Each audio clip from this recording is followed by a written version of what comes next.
Robin Musial. Let's continue talking about the side effects of testosterone therapy.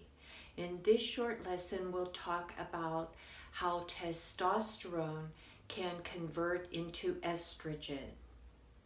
Many practitioners will just automatically block estrogen from being made from testosterone.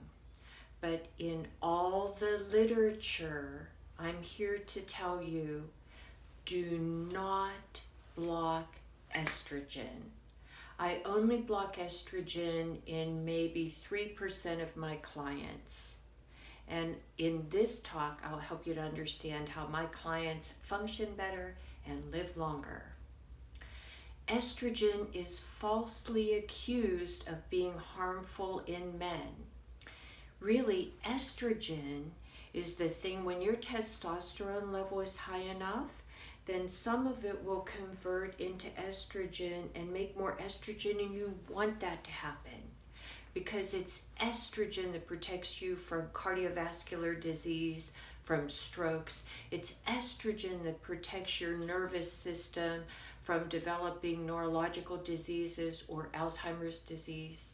It's estrogen, having enough estrogen that will build bone. Estrogen is the only thing that builds bones and makes them stronger. It's the only thing.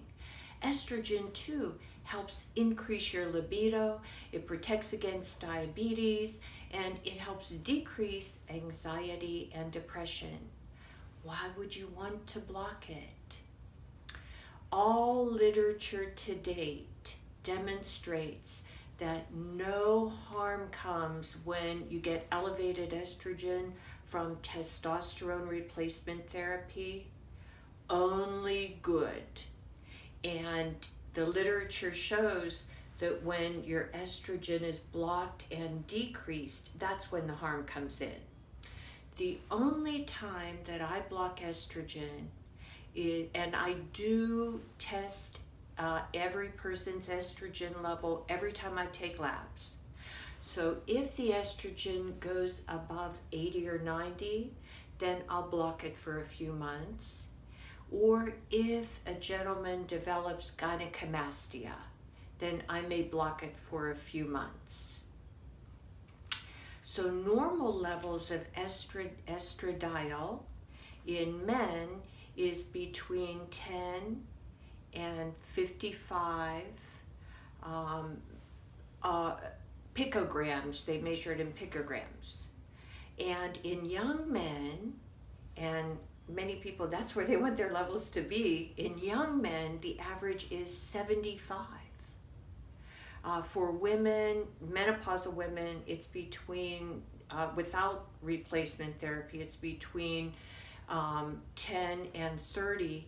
But all the advantages happen when it goes above 40. You want your estradiol level to be between 40 and 80.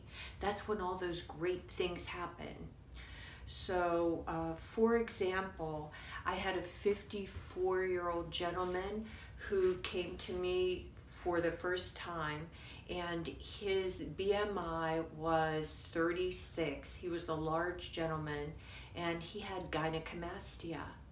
And he had many of the other symptoms that go with being overweight. So with testosterone therapy, because this is the key, testosterone decreases your visceral fat and builds lean muscle mass. So with him, I blocked his estrogen just a little bit at a time, so he still had those good longevity aspects, and we gave the testosterone time to decrease his visceral fat. Now his estradiol's perfect, and now his BMI is 26, and he feels great, and he's functioning great, and he'll live a long time. So treatment to block estradiol is anastrozole. It's just one tablet twice a week, and I just do it for a few months at a time because I know the advantages of estrogen. I want all my clients not to have cardiovascular disease, not to have strokes, not to have diabetes, not to have, so that's why I keep their estradiol high. And if it does all of these good things, why would you want to block it? It just has to be in the right range, and at the right range, it helps with your quality of life, your longevity, and it helps you to have what we all want, energetic days and romantic nights for as long as we can. So the conclusion is estradiol is your friend at the right level. So stay with me and learn more at Advanced Hormone Consulting.